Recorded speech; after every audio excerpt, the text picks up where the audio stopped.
பிதா சுதன் பரிசுத்த ஆவியின் பெயராலே ஆமேன். இன்றைய நற்செய்தி வாசகம். தம் மகன் வழியாக உலகை மீட்கவே கடவுள் அவரை உலகிற்கு அனுப்பினார்.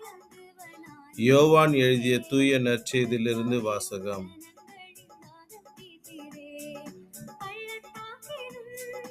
அக்காலத்தில் இயேசு நிக்கோதேமிடம் கூறியது: தம் ஒரே மகன் மீது நம்பிக்கை கொள்ளும் எவரும் அழியாமல் நிலைவாழ்வு பெறும் பொருட்டு அந்த மகனையே அளிக்கும் அளவுக்கு கடவுள் உலகின் மேல் அன்பு கூர்ந்தார். உலகிற்கு தண்டனை தீர்ப்பளிக்க அல்ல, தம் மகன் வழியாக அதை மீட்கவே கடவுள் அவரை உலகிற்கு அனுப்பினார். அவர் மீது நம்பிக்கை கொள்வோர் தண்டனை தீர்ப்புக்கு ஆளாவதில்லை. ஆனால் நம்பிக்கை கொள்ளாதோர் ஏற்கனவே தீர்ப்பு பெற்றுவிட்டனர்.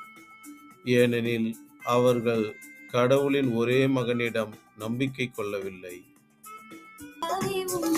ஒளி உலகிற்கு வந்திருந்தும் தம் செயல்கள் தீயவனாய் இருந்தால் மனிதர் ஒளியை விட இருளையே விரும்பினர்.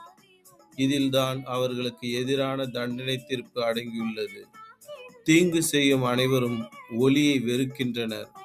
தங்கள் தீச்செயல்கள் வெளியாகிவிடும் என அஞ்சி அவர்கள் ஒளியிடம் வருவதில்லை.